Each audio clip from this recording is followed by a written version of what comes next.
नमस्कार दोस्तों। इस सीरीज़ में हम समझ रहे हैं कि यूपीएससी के बदलते पैटर्न के अनुसार आपको कौन कौन सी बातें ध्यान में रखनी है ताकि आप प्रीलिम्स में आसानी से कट ऑफ से ज़्यादा स्कोर कर सकें। वो सारी बातें, चाहे कॉमन सेंस की बात हो, चाहे ट्रिक्स की बात हो, चाहे यूपीएससी के पैटर्न की बात हो, वो सब कुछ समझ रहे हैं। एक क्वेश्चन होता है हमारे सामने जो इस ग्रुप के सारे प्रश्नों का प्रतिनिधित्व करता है। जैसे कि ये क्वेश्चन आपके सामने है, ये क्वेश्चन का फॉर्मेट है।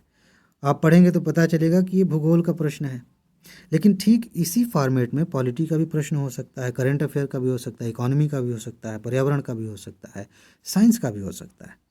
पैटर्न यही रहेगा। यूपीएससी ने इस पैटर्न को छोड़ रखा था बहुत पहले, 90 के दशक में या 2005 के आसपास भी आप देखेंगे इस तरह के प्रश्न पूछे जा रहे थे। बीच में ये गायब हो गया।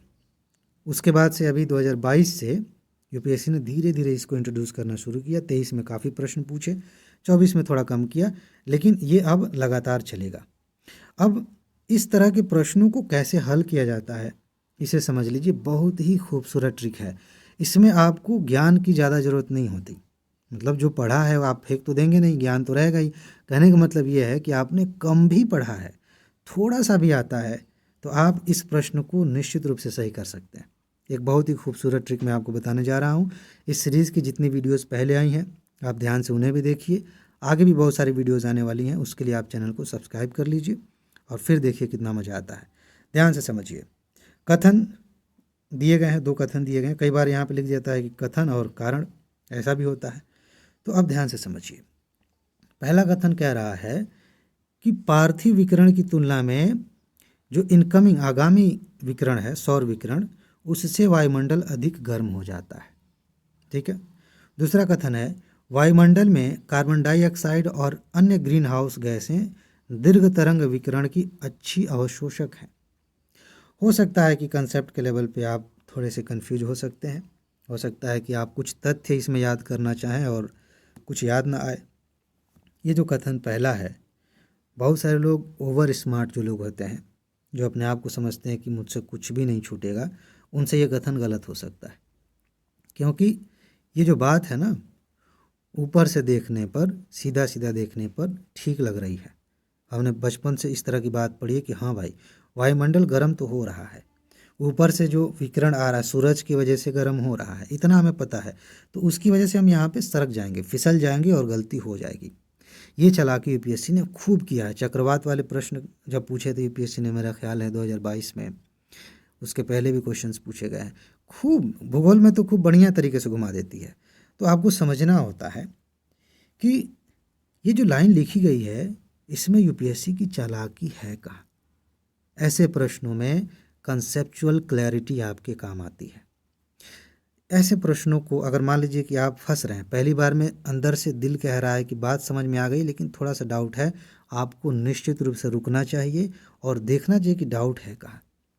पार्थिव विकिरण की तुलना में, पार्थिव विकिरण समझते हैं आप? ये धरती है, इधर सूरज कहीं ये मान लेते हैं, वहाँ से रोशनी यहाँ पड़ी, धूप पड़ी, अब यहाँ से विकिरण निकल रहा है, वो गर्मी जो है तरंग के रूप में ऊपर निकल रही है। तो ये जो तरंग निकल रही है इसको दीर्घ तरंग बोलते हैं, पार्थिव विकिरण बोलते हैं। इसकी तुलना में इनकमिंग जो विकिरण है, ये सूरज से आ रही है, ये बहुत शॉर्ट वेव होती है। ठीक है। इससे वायुमंडल अधिक गर्म होता है। जब इस तरह से तोड़ तोड़ के आप समझते हैं, मैं ये नहीं कह रहा हूँ कि 5 मिनट लगा दीजिए, लेकिन कम से कम थोड़ा सा तो रुकिए। यहाँ पर सारा खेल आपके दिमाग का है। हड़बड़ी में, जल्दबाजी में सिर्फ गलतियाँ होती हैं और ऐसे प्रश्न गलत होते हैं जो आप सही कर सकते थे। सबसे बड़ा दुख यही होता है जो लोग फेल होते हैं, कि जिसको नहीं जानते थे गेस किए, कोई बात नहीं, गलत हो जाए भाड़ में जाए, लेकिन यार ये कैसे गलत हो गया, इसके बारे में तो मैंने पढ़ा था, मुझे पता था, मैं दूसरों को समझा सकता हूँ, फिर गलती कैसे हो गई। ऐसे हो गई कि हमने जल्दबाजी की। तो मैं क्या कह रहा हूँ कि जब तोड़ तोड़ के समझेंगे तो पता चलेगा कि यूपीएससी ने घुमा दिया है। बात ठीक है लेकिन तथ्यों को घुमाया गया है। कह रहा है कि पार्थिव विकिरण की तुलना में इनकमिंग विकिरण जो है, सूरज से आने वाला विकिरण, वो वायुमंडल को ज़्यादा गर्म करता है। ऐसा नहीं है। सूरज से आने वाले विकिरण से डायरेक्ट वायुमंडल गर्म नहीं होता है। जब धरती की सतह गर्म होती है, यहाँ से जो विकिरण निकलता है, दीर्घ तरंग निकलती है, उससे वायुमंडल गर्म होता है। बात समझ में आई? अब आपने पकड़ लिया, मान लेते हैं कि बात आपको पता थी। मैं बार बार कह रहा हूँ कि ये सिर्फ एक प्रतिनिधि है। किसी भी विषय के तहत इस तरह का क्वेश्चन पूछा जा सकता है, ध्यान रखिएगा। मान लेते हैं कि आपको समझ में आ गया, चलिए भूगोल का प्रश्न नहीं था, इकोनॉमी का कोई क्वेश्चन था और आपको समझ में ये आया कि ये पहला कथन गलत है। अब देखिए मजा, पहला कथन गलत है, दूसरा आप मान लीजिए, आप पढ़िए ही मत, दूसरे पे मत जाइए। पहला कथन गलत है और आप 100% श्योर हैं, तो क्या संभावना बनती है आपके उत्तर में? ये कह रहा है कि कथन 1 और 2 दोनों सही हैं।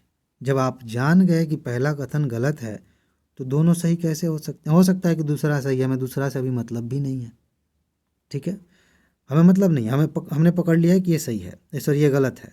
तो जब ये गलत है और यहाँ कह रहा है कि दोनों सही है, ऐसा तो हो नहीं सकता, तो ये कथन हो गया गलत। अच्छा, कथन 1 और कथन 2 ये दोनों सही हैं लेकिन व्याख्या नहीं है। भाई ये बाद में पढ़ेंगे व्याख्या है कि नहीं है, लेकिन यहीं पर बात गलत हो गई, दोनों सही नहीं है। यहाँ भी कहा गया है, बस आगे ये था कि व्याख्या कर रहा है दूसरा कथन, यहाँ पे कह रहा है कि व्याख्या नहीं करता। वो हम बाद में देखेंगे व्याख्या हो रही है कि नहीं, हमें तो पहले यही समझ में नहीं आ रहा है कि जब ये पहला कथन गलत हो गया तो यहाँ पर इसके साथ सही कैसे हो सकता है, ये भी गलत है। तीसरे में कह रहा है कि ये कथन पहला सही है दूसरा गलत है। देख रहे हैं कमाल, आपने सिर्फ एक कथन पकड़ा, ये गलत है, आपके 3 ऑप्शन से एलिमिनेट हो गए। इसको कहते हैं समझदारी, इसको कहते हैं समझदारी से प्रश्नों को समझना। हो गया काम। मान लेते हैं कि आप इसके बारे में कुछ भी नहीं जानते तो भी आपका उत्तर डी ही होगा, क्योंकि इसके अलावा आपके पास कोई दूसरा 5वां ऑप्शन तो है नहीं। तो आपने जब एक बार इस पहले कथन को पकड़ लिया कि ये गलत है तो बात बन गई, आपके ऑप्शंस वो सारे गलत हो जाएंगे जहाँ पर कहा गया कि पहला सही है। और इसमें मज़ा ये है, मान लेते हैं कि ये पहला सही था, अब भूल जाइए कि भूगोल का प्रश्न है, ठीक है ना। मान लेते हैं पहला सही है दूसरा गलत है। इस दूसरे कथन को जब आप पहला पढ़ें और 100% श्योर हो जाएं कि पहला गलत है तो दूसरा पढ़ने की ज़रूरत नहीं, आप यहाँ से पहले एलिमिनेट करिए, हो सकता है कि एक ही बार में उत्तर मिल जाए। लेकिन अगर पहला सही हो गया तो दूसरा पढ़िए। दूसरा मान लेते हैं कि गलत है, तब क्या होगा? इस कथन को देखिए, 1 और 2 दोनों सही हैं, कैसे सही हैं भाई? दूसरा तो हमने पकड़ लिया गलत है। 1 और 2 दोनों सही हैं, कैसे सही हैं भाई? गलत है। यहाँ देखिए, एक सही है दूसरा सही नहीं है, यहाँ आप सही उत्तर तक पहुँच सकते हैं। और इसको मान लेते हैं कि एक सही है और दूसरा सही नहीं है, थोड़ा सा कन्फ्यूजन है, बस इतना तो पक्का पता है कि दूसरा सही नहीं है, तो डी पे चले जाइए। यहाँ कहा गया है कि दूसरा सही है, फिर दूसरा गलत हो गया। कहने का मतलब ये है, बहुत मज़ेदार बात है, कहने का मतलब ये है कि अगर आपने इस फॉर्मेट में दिए गए प्रश्न से किसी एक भी कथन को पकड़ लिया कि ये गलत है, आप उत्तर तक पहुँचेंगे, डेफिनेटली पहुँचेंगे, 100% सही होगा, कुछ नहीं सोचना है। बाकी कुछ और सिचुएशंस बनती हैं, मान लेते हैं कि दोनों सही है, ध्यान से समझिए। मान लेते हैं कि आपने पढ़ा और आपका पढ़ा हुआ याद आ रहा है, आपका कॉमन सेंस कह रहा है कि हाँ भाई ठीक है, ये सही है, ये भी सही है। ऐसी सिचुएशंस में आप इन दोनों को तुरंत ख़त्म कर देते हैं, क्योंकि यहाँ कहा गया है कि दोनों में से कोई एक सही है, अलग अलग तरीके से। आप 50% पे आ गए।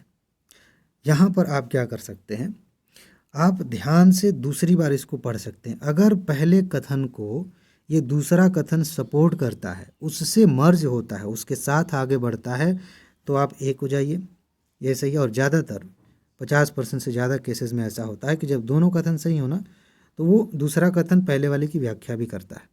लेकिन ये मतलब इसको वैसे नहीं मान सकते यूनिवर्सल। लेकिन अगर आपको थोड़ा सा डाउट है कि ये बात सही है लेकिन अलग डायरेक्शन में जा रही है, ये भी बात सही है लेकिन दूसरे डायरेक्शन में जा रही है, तो आप यहाँ जा सकते हैं। लेकिन एक काम तो आपने तुरंत कर लिया ना कि दोनों कथन अगर सही हैं तो सी और डी तो नहीं हो सकते। और इस तरह के प्रश्नों का फॉर्मेट हमेशा एक जैसा होता है, ये कथन ऐसे ही बनाए जाते हैं।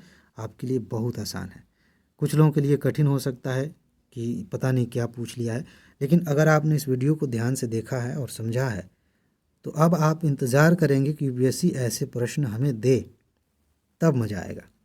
मेरे ख्याल से आपको ये बात समझ में आ गई है। फिर से याद दिला देता हूँ कि आप चैनल को अगर सब्सक्राइब नहीं किए हैं तो अभी कर लीजिए, बहुत सारी वीडियोज़ आपके लिए आने वाली हैं, बहुत कुछ आप सीखने वाले हैं, ठीक है।